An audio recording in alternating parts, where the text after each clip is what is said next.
नमस्कार, मैं हूं आपका दोस्त विजय विद्रोही। आप मुझसे जुड़ चुके हैं, इसके लिए आप सबका तहे दिल से शुक्रिया। अगले 7-8 मिनट आपसे जुड़े रहने की कोशिश करूंगा। तो 5 अगस्त को बेंगलुरु में राहुल गांधी का एटम बम फूटेगा। 7 अगस्त को राहुल गांधी दिल्ली में होंगे और इंडिया गठबंधन की बैठक कर रहे होंगे, बड़ी बैठक। इसमें बहुत सारे मुद्दों पर चर्चा की जाएगी, खास तौर से बिहार में वोटबंदी को लेकर। 8 अगस्त को इंडिया गठबंधन के सभी बड़े नेता दिल्ली में चुनाव आयोग के दफ्तर तक पैदल मार्च करेंगे। 10 अगस्त से राहुल गांधी अगले 3-4 दिन तक बिहार में होंगे, सासाराम में होंगे। मताधिकार यात्रा की शुरुआत करेंगे, जिसमें मल्लिकार्जुन खड़गे, तेजस्वी यादव, प्रियंका गांधी, दीपांकर भट्टाचार्य आदि बड़े नेता होंगे।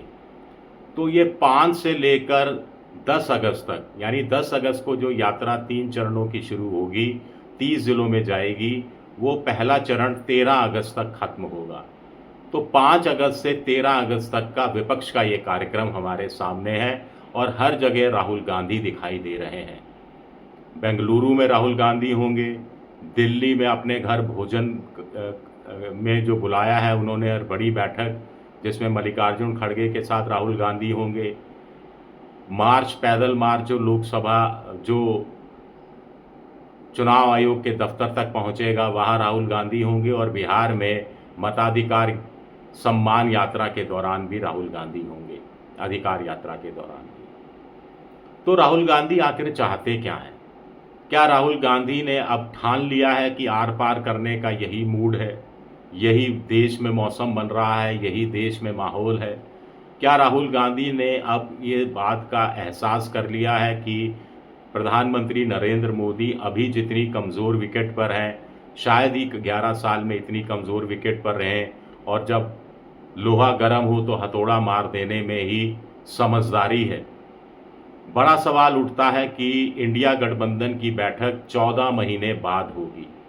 14 महीने क्यों सोता रहा इंडिया गठबंधन? क्यों कांग्रेस, मल्लिकार्जुन खड़गे ने इसका नेतृत्व प्रदान करने की कोशिश नहीं की? क्यों आम आदमी पार्टी, अरविंद केजरीवाल इंडिया गठबंधन से अलग हो गया? क्यों पश्चिम बंगाल की ममता बनर्जी अपनी सुविधा के अनुसार इंडिया गठबंधन में रही भी और नहीं भी रही? खैर, अब जो 7 अगस्त को बैठक होगी वो बहुत कुछ तय करने वाली है।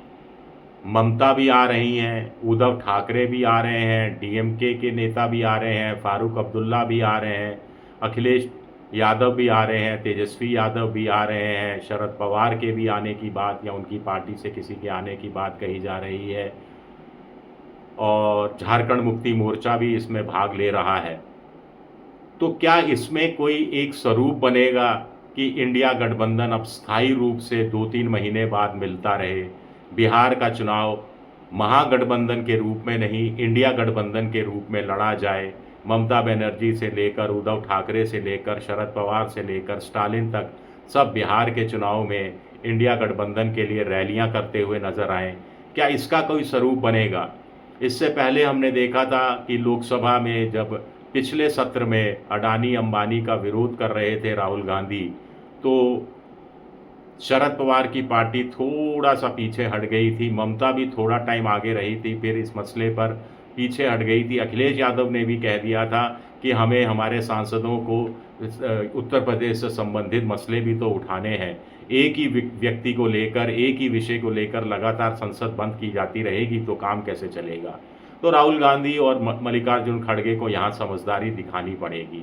मोटे तौर पर अब चूंकि एसआईआर, बिहार की वोटबंदी एक ऐसा मुद्दा है जिससे स्टालिन भी उसी रूप में जुड़ गए हैं, ममता बनर्जी को भी ये चिंता सता रही है, उद्धव ठाकरे को भी चिंता सता रही है, अखिलेश को भी चिंता सता रही है।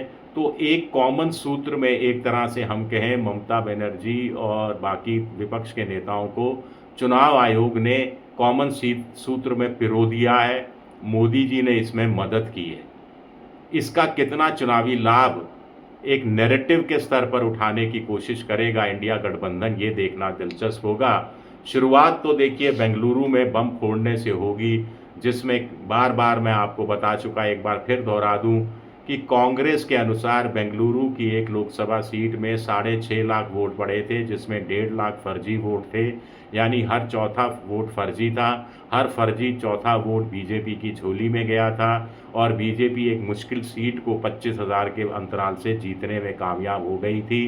राहुल गांधी का और एडीआर का आंकलन है कि ऐसी करीब देश भर में 80 सीटें थीं। इस पर जो डाटा आता है उस पर चुनाव आयोग अभी से खंडन कर चुका, आगे भी वो खंडन करेगा। बीजेपी चुनाव आयोग का साथ देगी, राहुल गांधी को देशद्रोही साबित करने की कोशिश करेगी, ये भी बिल्कुल साफ हो चुका।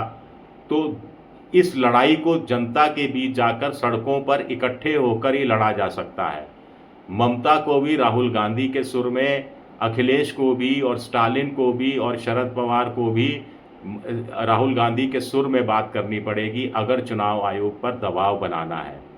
क्योंकि मानकर चलिए कि अब विपक्ष और चुनाव आयोग के बीच में अड़ाउड़ी की स्थिति पैदा हो गई है। चुनाव आयोग भी लीडर ऑफ अपोजिशन के लिए लेकर जिस भाषा का इस्तेमाल कर रहा है उसको मर्यादित नहीं कहा जा सकता। स्ट्रेटजी अच्छी बनाई जा रही है, कुल मिलाकर स्ट्रेटजी पर अमल कैसे होगा, उसकी मॉनिटरिंग कैसे होगी, गोदी मोदी मीडिया में कितनी जगह मिलेगी, डिजिटल मीडिया में कितनी जगह मिलेगी, ये वर्कआउट करना राहुल गांधी के और विपक्ष के रणनीतिकारों का काम होगा। क्योंकि देखिए जो ये मताधिकार यात्रा शुरू हो रही है, सासाराम से शुरू की जा रही है, शाहबाद का इलाका है, यहाँ की 4 लोकसभा सीट पिछले बार इंडिया गठबंधन ने जीती थी, जिसमें बक्सर काराकट की सीट भी शामिल थी। यहाँ पर एससी मतदाता हैं, एसटी मतदाता हैं, ओबीसी एक्सट्रीम बैकवर्ड क्लास का मतदाता है और मुस्लिम मतदाता है, जिसके वोटर लिस्ट से ज़्यादा काटे जाने की आशंका अभी से जताई जा रही है। तो ये माहौल बनाने में कितना कामयाब होते हैं राहुल गांधी और तेजस्वी यादव, कन्हैया कुमार भी वहाँ रहेंगे, मैं स्थानीय नेताओं के संदर्भ में बात कर रहा हूँ, वो एक ध्यान रखना ज़रूरी होगा। वैसे तो कहा जा रहा है कि 7 अगस्त की दिल्ली में जो इंडिया गठबंधन की बैठक होगी उसमें उपराष्ट्रपति पद के लिए किसको सर्वसम्मति से चुना जाए, इस पर भी विचार होगा। बीजेपी किसी पॉलिटिकल आदमी को रखेगी जो संघ में निष्ठा रखता हो, संघ से एनओसी मिली हो, क्योंकि उनको सभापति का काम भी लेना है ताकि उनको मदद मिलती रहे, जगदीप धनखड़ जैसा धोखा ना हो जाए। तो इसके उलट विपक्ष क्या कोई ऐसा उम्मीदवार दे सकता है जो बिल्कुल किसान वर्ग का हो, एक्सट्रीम बैकवर्ड क्लास का हो, दलित हो या आदिवासी हो और विचारधारा के स्तर पर हो, पॉलिटिकल व्यक्ति ना हो? तो इससे वो एक नैरेटिव बनाने की कोशिश कर सकते हैं। क्योंकि मोटे तौर पर देखिए जीत के लिए 391 चाहिए वोट और बीजेपी खेमे के पास, एनडीए खेमे के पास 422 वोट हैं। तो उनकी जीत कोई बहुत मुश्किल इस रूप में नज़र नहीं आती जब तक कि मास लेवल पर क्रॉस वोटिंग ना हो, और जिसकी संभावना आज की तारीख में कम दिखाई देती है। नायडू नाराज़ हैं ट्रंप के 25% टैरिफ लगाने से कि जो झींगा उत्पादक किसान है, मछली उत्पादक किसान है, जो अमेरिका को ये माल बेचता है, उसके लिए स्थितियां खराब होती जा रही हैं और वो अपनी चिंता व्यक्त कर चुके हैं। तो नायडू के बयान में के समर्थन में राहुल गांधी, खड़गे, ममता वगैरह को साथ आ जाना चाहिए था। अब तक तो उनका समर्थन कर दिया जाना चाहिए था। तो कुल मिलाकर अगले 5 अगस्त से लेकर 12 अगस्त तक का समय ऐसा है, 7 दिन होते हैं करीब करीब, 1 हफ्ता, जो क्या भारत की राजनीति, विपक्ष की राजनीति, इंडिया की गठबंधन की राजनीति के लिए अग्नि परीक्षा साबित होने वाला है, ये देखना भी दिलचस्प रहेगा। शुक्रिया मेरा ये वीडियो देखने के लिए। पसंद आए तो लाइक कीजिए, सब्सक्राइब कीजिए, शेयर कीजिए। आप मेंबरशिप ड्राइव में भी जा सकते हैं, मेरी आर्थिक मदद की भी कोशिश कर सकते हैं। शुक्रिया, बहुत बहुत शुक्रिया।